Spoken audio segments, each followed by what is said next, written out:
Assalamu alaikum, it's Warda Ali. Welcome to Psychic Learners Academy by Via Baloch.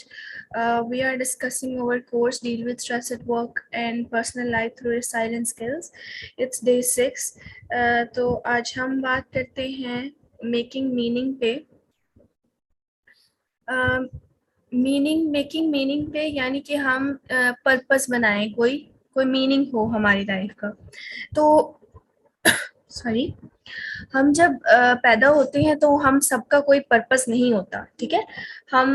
हमारा कोई purpose नहीं है जिसको लेकर हम पैदा होते हैं। हम अपना पर्पस बनाते हैं अपनी लाइफ पर एक्सपेरिमेंट करके, ठीक है। तो कैरोल रिफ और उसके कोलीग्स थे विस्कॉन्सिन मेडिसिन ने यूनिवर्सिटी, ठीक है, कोलीग्स थे विस्कॉन्सिन मेडिसिन यूनिवर्सिटी में। उन्होंने एक मॉडल पर काम किया और वो मॉडल कौन सा था? हैप्पीनेस और वेलबींग का मॉडल था, जिसने ये फ्रेमवर्क दिया फ्लरिशिंग का, ठीक है, फ्लरिशिंग का फ्रेमवर्क दिया एंशियंट ग्रीक नोशन से। ये जो वेलबींग का आइडिया था एज फ्लरिशिंग, ये लॉरी लीच का जो आइडिया हमने पहले पढ़ा है उससे कुछ हद तक सिमिलर था, ठीक है। लॉरी लीच का आइडिया क्या था कि रिसाइलेंट हमारी एबिलिटी है बाउंस बैक करना, मगर बाउंस बैक करना सिर्फ टाइम ऑफ एडवर्सिटीज में नहीं, मगर अपनी टाइम्स ऑफ स्टेबिलिटी में भी जनरेटिव होना, ताकि हम ज्यादा प्रैक्टिस कर सके, अपने नॉर्मल डेज में भी रिसाइलेंस को प्रैक्टिस कर सकें, ठीक है। तो नेक्स्ट हम स्टेप्स में एक्सप्लोर करेंगे कि मीनिंग और पर्पस का रिलेशन क्या है और किस तरह हम how our interactions with and empathy for others are related. Meaning और पर्पस में रिलेशन क्या है, हमारा दूसरों के साथ इंटरेक्शन और दूसरों के साथ एम्पैथी किस तरह रिलेट करती है और किस तरह ये हमें फ्लरिश करने में हेल्प आउट करती है। तो आगे हम बात करते हैं मीनिंग, पर्पस और पॉजिटिव रिलेशंस की। तो दो एसेंशियल कंपोनेंट्स थे रिफ के फ्रेमवर्क के अकॉर्डिंग, और वो दो एसेंशियल कंपोनेंट क्या थे? वो थे purpose in life and positive relations. Ryff और उसके कोलीग्स ने शो किया था कि वो लोग जिनका एक क्लियर पर्पस होता है लाइफ में, वो ज्यादा लंबी जिंदगी जीते हैं, ठीक है। उनकी बेटर कॉग्निटिव स्किल्स होती हैं, एजिंग के साथ साथ वो स्किल्स बढ़ती जाती हैं। उनमें डिप्रेशन का रेट बहुत लो होता है, उनमें डिमेंशिया और अल्जाइमर जैसे डिजीजेस का रिस्क बहुत कम होता है।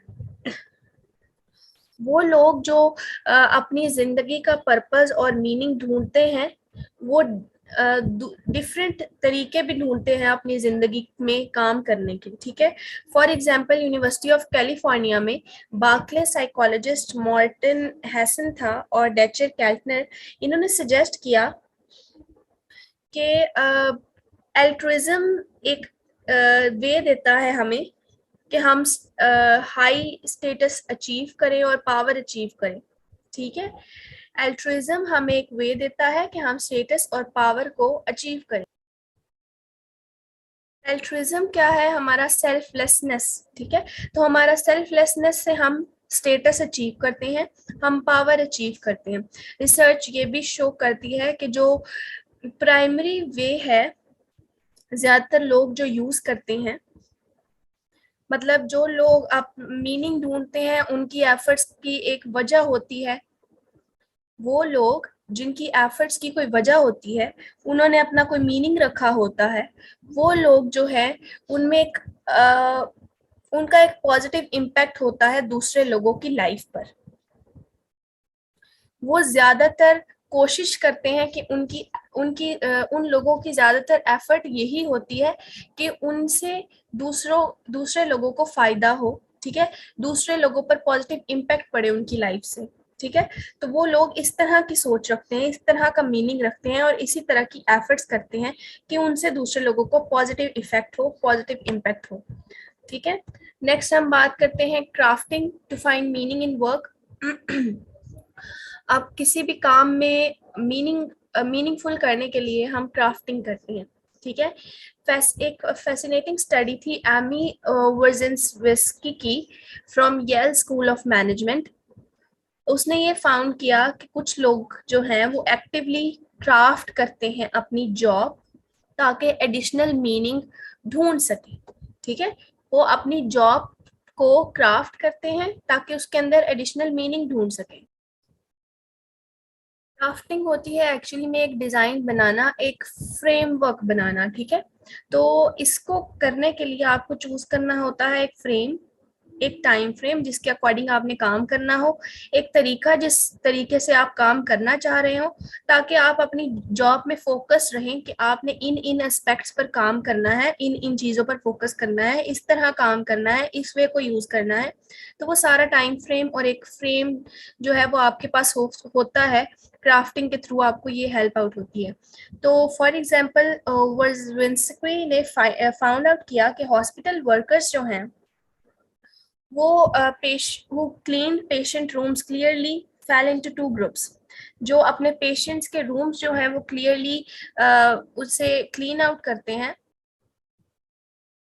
वो जो है दो ग्रुप्स में फॉल करते हैं। मतलब जो हॉस्पिटल के वर्कर्स हैं जो पेशेंट के रूम को क्लीन करते हैं वो दो ग्रुप्स में फॉल करते हैं। एक वो ग्रुप जिनके काम जो है वो मीनिंगलेस है और डिफिकल्ट है, जो अपनी जॉब को मीनिंगलेस और डिफिकल्ट समझते हैं। और दूसरे वो जो उस जॉब को अपनी सेटिस्फेक्शन लेते हैं, उनको अपने वर्क में सेटिस्फेक्शन मिलती है, मीनिंग मिलता है, ठीक है। दूसरे वो लोग हैं। तो वो लोग जो मीनिंग रखते हैं, फोकस रखते हैं, वो अपने इंटरेक्शंस पर भी फोकस रखते हैं, उनका पेशेंट्स के साथ इंटरेक्शन जो होता है उस पर फोकस रखते हैं, और वो कुछ पर्टिकुलर रूटीन्स पर एम्फसाइज भी करते हैं। और एक वो वर्कर जो अपना वो अपने राउंड्स सेटअप करते हैं।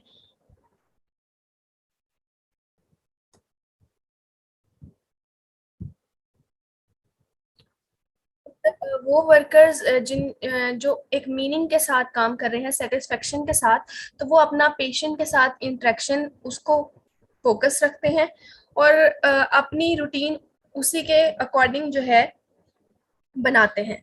और एक वर्कर जो है वो ये डिस्क्राइब करता है कि किस तरह उसने अपने round to circle back to the room, ठीक है, किस तरह वो अपने रूम्स में आता है और किस तरह जो है काफी डिफरेंट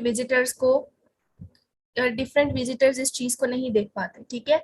वर्जिन्स्की ने नोट दिया था कि it was not just that they were taking the same job and feeling better about it, pulling themselves up by their bootstraps and whistling, it was that they were doing a different job, ठीक है। तो उसके according वो कहता है कि वो लोग जो एक मीनिंग के साथ, सेटिस्फेक्शन के साथ काम कर रहे हैं, वो इस तरह नहीं है कि वो सिर्फ अपनी जॉब के बारे में अच्छा सोच रहे हैं, ठीक है, और उसको अच्छे से ले रहे हैं। वो इट वाज दैट कि वो एक डिफरेंट जॉब कर रहे हैं, ठीक है। ये नहीं है कि वो सेम जॉब कर रहे हैं और उसके बारे में अच्छा सोच रहे हैं, वो एक्चुअली में एक डिफरेंट जॉब कर रहे हैं। नेक्स्ट हम बात करते हैं compassion for self and others. तो अपने लिए कंपैशन होना और दूसरों के लिए भी कंपैशन होना एक बहुत इंपॉर्टेंट रोल प्ले करता है हमारे रिसाइलेंस होने में। यानी कि जब हम दूसरों को हेल्प करते हैं, ठीक है, हेल्पिंग अदर्स, ये हमारा एक नेचुरल इंस्टिंक्ट है, हमारे ब्रेन के अंदर एक नेचुरल इंस्टिंक्ट है, ठीक है। और दूसरों के लिए कंपैशन होना, इसके साथ साथ ये भी जरूरी है कि हम अपनी तरफ अपने आप पर भी कंपैशन शो करें। तो ह्यूमन का जो ब्रेन है, जो डैन गोलमैन और रिचर्ड डेविडसन ने कहा था, केयर टेकिंग सर्किटरी है, ठीक है, जो लाइट अप होती है जब हम जब हम रिस्पॉन्ड करते हैं, ठीक है, जिसको हम लव करते हैं या जिसके लिए हम कंपैशन शो करते हैं, जैसे कि हमारे चिल्ड्रंस हैं, हमारे पार्टनर्स हैं, उनके लिए हम लव शो करते हैं। तो जब हम उनको रिस्पॉन्ड करते हैं जिनको हम लव करते हैं, तो हमारा जो ब्रेन है, जो हमारा केयर टेकिंग सर्किटरी है, वो लाइट अप हो जाता है, ठीक है। उन्होंने अपनी उन्होंने अपनी इंट्राइगिंग बुक में साइंस ऑफ मेडिटेशन के बारे में लिखा। गोलमैन और डेविडसन ने बताया कि कितनी जल्दी जो है वो हमारा ब्रेन एक्टिवेट हो जाता है कंपैशन कल्टीवेशन ट्रेनिंग से, और उन्होंने इस तरीके से उसे डिस्क्राइब किया कि मेडिटेशन के बेनिफिट्स जो हैं वो आहिस्ता आहिस्ता इमर्ज होते हैं, ठीक है, like a quicker recovery from stress. मगर जो हमारा कंपैशन है उसे वो बहुत जल्दी इन्हांस कर देती है, ठीक है। वी सस्पेक्ट दैट कि जो कल्टिवेटिंग कंपैशन है उसका एडवांटेज होता है of biological preparedness, a programmed readiness to learn to given skill. यानी जो हमारा कल्टिवेटिंग कंपैशन है उसका बायोलॉजिकल प्रिपेयर्डनेस में भी एक एडवांटेज है। बायोलॉजिकल प्रिपेयर्डनेस होती है कि हम कुछ बिहेवियर्स जो हैं वो जल्दी हम सीख लेते हैं एसोसिएशन से, और कुछ हम देर से सीखते हैं, ठीक है। तो ये एक प्रोग्राम रेडीनेस है कि एक स्किल को हमने जल्दी सीख लिया और एक स्किल को हमने बाद में सीखा। इन द रैबिट, जैसे कि टोडलर्स होते हैं और वो लैंग्वेज को जल्दी लर्न कर लेते हैं, जस्ट एज विद स्पीकिंग जो ब्रेन है वो seems prime to learn to love, ठीक है। नेक्स्ट बात करते हैं कि हम किस तरह कंपैशन को डेवलप कर सकते हैं। तो काफ़ी डिफरेंट स्टडीज़ हैं जिसमें जो है वो कंपैशन जो है वो हमारी हेल्थ को किस तरह बेटर करती है, इसमें इससे लिंक है, और हैप्पीनेस को भी जो है वो इंक्रीज करती है और हमारी लाइफ को भी लॉन्गर करती है। तो एक स्टडी है फॉर एग्जांपल जिसने ये शो किया कि that the same pleasure centers in our brain that light up when we are given money also light up when we observe something giving to charity, ठीक है। एक स्टडी ने ये शो किया कि हमारे ब्रेन में जो सेंटर है जो लाइट अप होता है जब हमें मनी मिलती है, वो वो तब भी लाइट अप होता है जब हम वो मनी किसी को चैरिटी में देते हैं। इन सम सेंस ये सरप्राइजिंग नहीं है, वेस्टर्न कल्चर्स में ये गोल्डन रूल है, ठीक है। ये गोल्डन रूल है,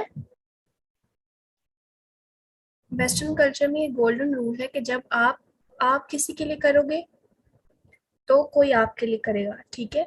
तो एडिशनल इंसाइट ये है कि ईस्टर्न ट्रेडिशन में add is the importance of self compassion. Self compassion के बारे में भी इम्पोर्टेंस जो है वो ईस्टर्न ट्रेडिशन में दी गई। टॉपटन जिनपा जो दलाई लामा इंग्लिश ट्रांसलेटर है has worked with scientists at Stanford University। उन्होंने एक कोर्स डिवेलप किया कंपैशन में, कंपैशन के अवेयरनेस और कंपैशन की कल्टीवेशन के बारे में, जिसमें वो compassion for ourselves and towards other दोनों के बारे में बात करते हैं, ठीक है। नेक्स्ट उसने एक्सप्लेन किया था connection compassion for others and compassion for self, दोनों को दोनों में जो है वो कनेक्शन एक्सप्लेन किया, जो कि वेस्टर्न्स के लिए कुछ मुश्किल था ऐसा करना, ठीक है। We were surprised when we started the compassion cultivation work that we couldn't start with the traditional Buddhist compassion meditations, क्योंकि जो पहला स्टेप था वो अंडरस्टैंडिंग पर बेस करता था दैट सेल्फ केयर और सेल्फ कंपैशन इंस्टिंक्चुअल हैं, मगर हमने ये देखा कि हमारे बहुत सारे वेस्टर्न स्टूडेंट्स जो हैं उन्हें एडिशनल हेल्प भी चाहिए थी कि वो सेल्फ कंपैशन को लर्न कर सके, वो इस पहले स्टेप के साथ जो है वो स्टार्ट नहीं कर पा रहे थे। मतलब उन्होंने कहा कि बुद्धिस्ट का एक traditional Buddhist compassion meditations techniques थी, ठीक है। वो इसमें कंपैशन अपने लिए और दूसरों के लिए इन चीज़ों को डेवलप करते थे, ठीक है। क्योंकि उसके पहले इस जब हम कंपैशन मेडिटेशन करते हैं तो इसका पहला स्टेप जो है वो हमारी सेल्फ केयर और सेल्फ कंपैशन की अंडरस्टैंडिंग के बारे में होता है, और सेल्फ केयर और सेल्फ कंपैशन इंस्टिंक्चुअल है, यानी कि हमारी इंस्टिंक्ट में है। मगर हमें ये पता चला कि काफ़ी सारे वेस्टर्न स्टूडेंट्स को एडिशनल हेल्प की ज़रूरत है सेल्फ कंपैशन को लर्न करने में, वो इस स्टेप को स्टार्ट नहीं कर पा रहे थे, ठीक है। देन हम बात करते हैं कि सेल्फ कंपैशन क्यों इतना मैटर करता है। तो कुछ according to some self compassion is even more important than self esteem. कुछ लोग ये भी कहते हैं कि हमारा जो सेल्फ कंपैशन है वो सेल्फ स्टीम से भी ज़्यादा इम्पोर्टेंट है, ठीक है। अकॉर्डिंग टू सम भी सेल्फ कंपैशन इस एक्चुअली में होता है हमारा डीपली माइंडफुलनेस, ठीक है। ये भी एक माइंडफुलनेस की टाइप आप समझ लें, सेल्फ कंपैशन होती है, ये भी एक माइंडफुलनेस की चीज ही है, ठीक है। इसमें हम अपने आप अपनी इनर फीलिंग्स को बहुत अच्छे तरीके से समझते हैं, ठीक है। अपने आप को काइंडनेस शो करते हैं, हम ये देखते हैं कि हमारी वो जो फीलिंग्स हैं वो कहाँ से आ रही हैं, ठीक है। हमारी वो जितनी भी हमारे अंदर फीलिंग्स चल रही हैं वो कहाँ से आ रही हैं, जितनी भी थॉट्स चल रही हैं वो कहाँ से आ रही हैं, ठीक है। तो हमारा उन सब में डिफिकल्ट टाइम्स में या हमारे साथ हमारा खुद के साथ काइंडनेस शो करना सेल्फ कंपैशन है। और हमारी सेल्फ स्टीम है कि हमारा अपनी एबिलिटी पर यकीन होना, ठीक है। तो इसलिए यहाँ पर कहा गया कि सेल्फ कंपैशन बहुत इंपॉर्टेंट है। फॉर एग्जाम्पल साइकोलॉजिस्ट कैर्स्टन नेफ ने कहा from universities of Texas Austin, self compassion जो है वो डिमांड नहीं करता कि हम अपने आप को पॉजिटिवली एवेल्युएट करें या हम अपने आप को दूसरों से अच्छा समझें, रादर ये एक पॉजिटिव इमोशन है सेल्फ कंपैशन। जब सेल्फ स्टीम हमारी कम होती है तो हमारा जो सेल्फ कंपैशन है वो हमें किक करता है, ठीक है। When we don't meet our expectations और फेल इन सम वे, जब हमारी सेल्फ स्टीम गिरती है यानी कि हम अपनी एक्सपेक्टेशंस से फेल हो जाते हैं किसी तरीके में, तो तब हमारा जो सेल्फ कंपैशन है वो हमें पॉजिटिव इमोशन देता है। This means that the sense of intrinsic self-worth inherent in self-compassion is highly stable। इसका क्या मतलब हुआ कि जो हमारे अंदर इंट्रिंसिक सेल्फ वर्थ है ना, हमारी जो सेल्फ की वैल्यू है वो हम इन सेल्फ कंपैशन वो हाईली स्टेबल है और it is constantly available to provide us with care and support in times of need. और ये जो हमारी सेल्फ कंपैशन है ये हमारे अंदर हर वक्त अवेलेबल होती है, हमें केयर देती है, हमें सपोर्ट देती है जब भी हमें ज़रूरत होती है। उसकी रिसर्च के अकॉर्डिंग और उसके जितने भी कोलीग्स हैं उनकी रिसर्च के अकॉर्डिंग सेल्फ कंपैशन हमें उतने ही बेनिफिट्स देती है जितनी कि हाई सेल्फ स्टीम देती है, जैसे कि लेस एंजाइटी और डिप्रेशन और ग्रेटर हैप्पीनेस। हाउएवर ये एसोसिएट नहीं करती down sides of self esteem, मतलब सेल्फ स्टीम के कुछ डिसएडवांटेजेस भी हैं, तो जो डाउन साइड है सेल्फ स्टीम की ये उसके साथ बिल्कुल भी एसोसिएट नहीं करती, जैसे कि नार्सिज्म है, सोशल कंपैरिजन है, ईगो डिफेंसिविज्म है, ये सब चीजें हमारी सेल्फ कंपैशन में नहीं होती। आगे हम बात करते हैं कि कंपैशन विद रिसाइलेंस क्या होता है। तो let's bring this back to our key theme of resilience. ये सारी चीजें जो हमने पढ़ी, अब इन सब चीजों पर हम रिसाइलेंस पर बात करते हैं। तो रिसर्च ये शो करती है कि हम अपने आप को ट्रेन कर सकते हैं to become more aware of others and more ready to be compassionate, कि हम दूसरों के बारे में अवेयर हों और हम कंपैशनेट होने के लिए हर वक्त तैयार रहें। इस चीज के लिए हम अपने आप को ट्रेन कर सकते हैं। ये इसका हमारे ऊपर भी पॉजिटिव इफेक्ट होता है और दूसरों के ऊपर भी पॉजिटिव इफेक्ट होता है। We tend to be happier when we are compassionate, जब हम कंपैशनेट होते हैं तो हम हैप्पी रहते हैं, ठीक है। We can also learn to be more compassionate toward ourselves, हम अपने आप के लिए कंपैशनेट होना भी लर्न कर सकते हैं। और ये पर्टिकुलरली इम्पॉर्टेंट है क्योंकि जब भी हम फेल होते हैं ये पॉइंट होता है जब रिसाइलेंस की हमें जरूरत होती है। वी नो दैट कि रिसाइलेंस एक सोशल प्रोसेस है, हमें सपोर्ट चाहिए। And the circle of compassion, जो हम दूसरों को कंपैशन शो करते हैं वो ही चीज, ये जो कंपैशन की चीज है वो हमें सपोर्ट देती है। जब हम दूसरों को कंपैशन शो करते हैं तो दूसरे लोग भी हमारा साथ देते हैं, हमें सपोर्ट देते हैं, ठीक है।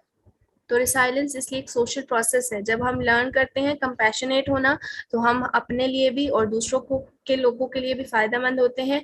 हम दूसरों के राइट्स को राइट वे जो है वो हम लर्न करते हैं, दूसरों को देना और दूसरों से सपोर्ट लेना, ठीक है। इन डूइंग सो हम रिसाइलेंट भी बन जाते हैं। यहाँ पर आपका टास्क है कि आपने क्रिस्टियन नेफ का सेल्फ कंपैशन टेस्ट जो है वो देखना, वो अपने ऊपर अप्लाई करना है और देखना है कि आप कितने कंपैशनेट हैं, और आपने अपनी थॉट्स भी शेयर करनी है। सेल्फ कंपैशन को डेवलप करने में आपकी क्या थॉट्स हैं, किस तरह डेवलप हो सकता है। देन हम बात करते हैं कोलीग्स, फ्रेंड्स और टीम्स की। हमारी जितनी भी सक्सेस होती है हमारी पर्सनल और प्रोफेशनल लाइफ में, वो कोलैबोरेशन पर डिपेंड करती है। हमारी जो पर्सनल और प्रोफेशनल लाइफ है वो हमारे रिलेशनशिप्स पर, उनकी वाइटिलिटी पर डिपेंड करती है, ठीक है। Which in turn help build over everyday resilience. जब हम फॉर एग्जांपल किसी के रिलेशंस में, पर्सनल लाइफ के रिलेशंस में अगर कोई इशू चल रहा हो, प्रोफेशनल लाइफ के रिलेशंस में इशू चल रहा हो, तो वो जो है वो प्रॉब्लम फेस करता है। तो जब रिलेशंस ठीक रहते हैं तो आपकी एवरीडे रिसाइलेंस भी बिल्ड होने में आपको हेल्प मिलती रहती है। इस कोर्स में जैसे हमने पढ़ा कि रिसाइलेंस जो है वो ऐसी चीज नहीं है जिसके साथ आप बॉन्ड हुए हो, आप दूसरों के साथ कनेक्शन में रिसाइलेंस सीखते हैं। और प्रीवियस स्टेप में हमने ये देखा कि कंपैशन जो है वो is a way of activating that connection with others in our lives। अगर हम compassion शो करते हैं तो हम दूसरों के साथ अपने connections जो हैं उन्हें एक्टिवेट करते हैं। तो जो क्वेश्चन अब आता है वो ये है कि किस तरह हम इन सब चीज़ों को अपनी एवरीडे लाइफ में अप्लाई कर सकते हैं, स्पेशली अपनी वर्क प्लेस पर किस तरह अप्लाई कर सकते हैं, जहां पर हमें बहुत बड़े बड़े अपने दिन के कंपोनेंट ज़्यादातर गुजारने होते हैं, आधा दिन जैसे हम ऑफिस में या अपनी वर्क प्लेसेस पर गुजारते हैं। Understanding the ripple effect. अब यहाँ पर रिपल इफेक्ट की हम बात करते हैं। शेरॉन सेल्सबर्ग था one of the leaders of the mindfulness movement, ठीक है, और रियल हैप्पीनेस एट वर्क का ऑथर भी है। इसने लिखा था रिपल इफेक्ट के बारे में, of influence and interdependence between our personal and professional lives. हमारी पर्सनल और प्रोफेशनल लाइफ में इंटरडिपेंडेंस कैसे है, उसको भी उसने किस तरह इन्फ्लुएंस होती है उसको भी डिस्क्राइब किया। सेल्सबर्ग ने बताया कि उसकी जो रिसर्च थी वो रिपल इफेक्ट की स्ट्रेंथ को इलिस्ट्रेट करती है। ये रिसर्च बेस है बायलर यूनिवर्सिटी में हुई थी। इसमें ये शो होता है कि if you are coping with a difficult colleague at work, मतलब एक कोलीग है वो उसका एक वो एक डिफिकल्ट बिहेवियर का मालिक है, ठीक है, आपका जो कोलीग है आप उसके साथ कॉप कर रहे हैं, तो वो वहां पर जो आप स्ट्रेस फील करते हो likely to be translated to your partner at home, ठीक है, वहां पर तो आप कोप कर लोगे। आप लाइक हम कहते हैं हमारे टीचर्स जो हैं जब हमारे पर गुस्सा करते हैं तो हम कहते हैं वो अपने घर के मसले जो है वो हम पर उतार रहे हैं। तो हम ऐसा क्यों करते हैं, क्योंकि ऐसा ही होता है। हम जो प्रोफेशनल लाइफ में अगर हम अपने कोलीग्स के साथ हमारी कोई प्रॉब्लम चल रही है तो हम अपने घर पर आकर वो सारा गुस्सा उतारते हैं। तो वो जितनी भी स्ट्रेस है आपने वहां पर कोप की है वो आकर आप सारी अपने घर में आकर अपने पार्टनर पर ट्रांसलेट कर देते हो। मोर सरप्राइजिंगली रिसर्च ये भी बताती है कि ये रिपल इफेक्ट जो है वो और ज्यादा एक्सटेंड हो जाता है even further to impact your partner's work place as well. और जब आप अपने पार्टनर पर वो सारी स्ट्रेस ट्रांसलेट करते हो तो आपका जो वो पार्टनर है जो आपने उसको स्ट्रेस दी है वो आगे जाकर अपनी वर्क प्लेस पर ट्रांसलेट करेगा, ठीक है, वो अपनी वर्क प्लेस पर इम्पैक्ट करेगा। तो इस तरह ये रिपल इफेक्ट हुआ कि आगे ट्रांसफर होता गया, ठीक है।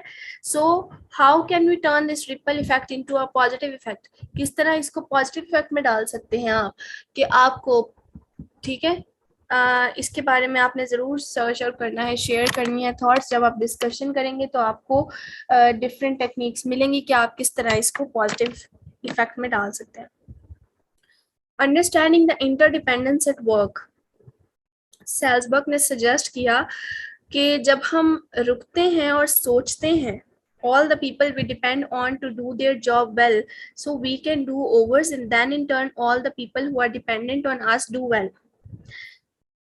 साल्जबर्ग ने ये सजेस्ट किया कि जब हम रुकते हैं और सोचते हैं कि लोग जो हम पर डिपेंड करते हैं और अपना काम अच्छा करने के लिए वो हम पर डिपेंड करते हैं, तो सबसे पहले हमें अपना काम अच्छा करना चाहिए ताकि हम पर जो लोग डिपेंड करते हैं वो भी अपना काम अच्छे से कर सकें, ठीक है, so they can do their job and so on.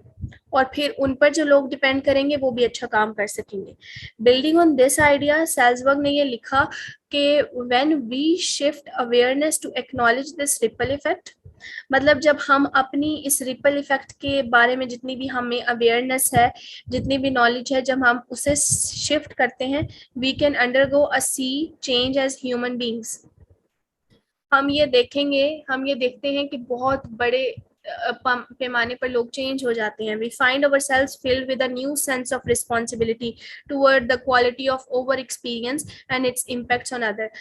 जब हम इस तरह की चीजें सोचते हैं तो हम अपने आप पर एक रिस्पॉन्सिबिलिटी फील करते हैं कि हमें अपनी क्वालिटी ऑफ लाइफ बेटर करनी है, क्योंकि हमारा इन्फ्लुएंस है, हमारा जो एक्सपीरियंस होगा उसका दूसरे लोगों पर इन्फ्लुएंस होगा। तो ये जो सिर्फ शिफ्ट ऑफ अवेयरनेस है from me to we set the stage for a whole new life at work. तो जब ये shift of awareness me to we होती है तो होल जो जितना भी काम पर आपकी लाइफ चल रही है वो चेंज हो जाती है।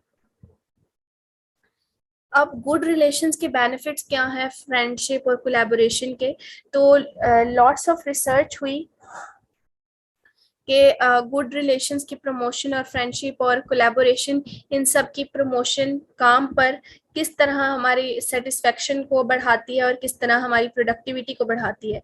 फॉर एग्जांपल रिसर्चर्स थे यूनिवर्सिटी ऑफ मेगन से, उन्होंने सजेस्ट किया व्हाट दे कॉल हीडफुल रिलेटिंग, ठीक है, और जिसे हम कह सकते हैं which we might call in the context of this course mindfully attending to others, ठीक है।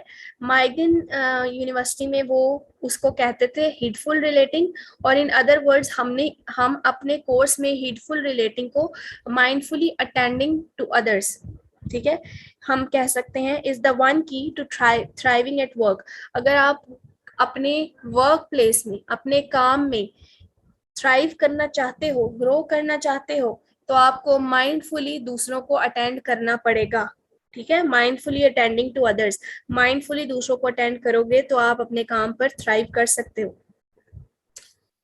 उन्होंने रिपल इफेक्ट को समराइज किया दैट अकर जब कोलीग्स एक दूसरे को अटेंड करते हैं तो जो रिपल इफेक्ट होता है उसको उन्होंने इस तरह समराइज किया, they learn more about each others job so they understand the total process better. जब कोलीग्स एक दूसरे के साथ मिलकर काम करते हैं तो वो लर्न करते हैं, अब एक दूसरे की जॉब को अंडरस्टैंड करते हैं और उनका जो टोटल प्रोसेस है वो अच्छा होता है। ये उनके अंदर विटैलिटी प्रमोट करती है, उनके शेयर्ड गोल्स, उनकी रिस्पॉन्सिबिलिटी, सारी चीजें प्रमोट होती हैं। इससे उनका proactive helping of one another का जो बिहेवियर है वो भी बढ़ता है। This has been shown to deliver more, जितने भी साइकोलॉजिकल और फिजियोलॉजिकल बूस्टर्स हैं वो हमारी एनर्जी को इंक्रीज करते हैं, हमारे अंदर लर्निंग को प्रमोट करते हैं, डिफरेंट स्ट्रैटेजीज को जो है वो हम अडॉप्ट करते हैं।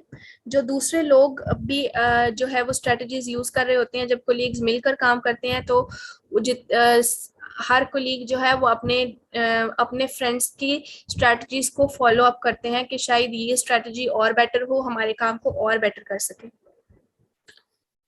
यहाँ पर रिसर्चर्स जो हैं वो कंक्लूड करते हैं that this process leads to reflection, integration and personal growth, nothing that workers who hatefully relate to their colleagues। Researchers ये कंक्लूड करते हैं कि ये जो प्रोसेस है ये रिफ्लेक्शन, इंटीग्रेशन और पर्सनल ग्रोथ को लीड करता है। हेटफुली जो वर्कर्स हैं वो अपने कोलीग्स के साथ रिलेट करते हैं, रिसर्चर्स ने कहा, are more likely to feel responsible for the outcomes of larger system and will be changed to perform a range of integrative behaviors that extend beyond the boundaries of their focused work responsibilities। ठीक है, मतलब वो workers जो अपने colleagues के साथ जो है वो रिलेट करते हैं, ठीक है, अपने कोलीग्स के साथ जो रिलेशन है उसको जो है वो उसके बारे में अवेयर है, तो वो अपनी रिस्पॉन्सिबिलिटी को जानते हैं, ठीक है, कि उनके जो आउटकम्स हैं, जो भी रिजल्ट आएगा उसके लिए वो रिस्पॉन्सिबल होंगे और और वो चैलेंज होते हैं कि उन्होंने इंटीग्रेटिव बिहेवियर्स परफॉर्म करने हैं, अपनी जो बाउंड्रीज हैं उनसे एक्सटेंड करना है, अपने काम पर फोकस करना है, अपने रिस्पॉन्सिबिलिटीज पर, और वो कॉन्सिक्वेंटली जो है वो अवेयर होते हैं। हीटफुल रिलेटिंग यानी कि वो कॉन्सिक्वेंटली अवेयर होते हैं कि वो दूसरे इंडिविजुअल्स को एनेबल करें ताकि वो न्यू स्किल्स सीखें और फिर लर्निंग को एक्सपीरियंस करें। ठीक है।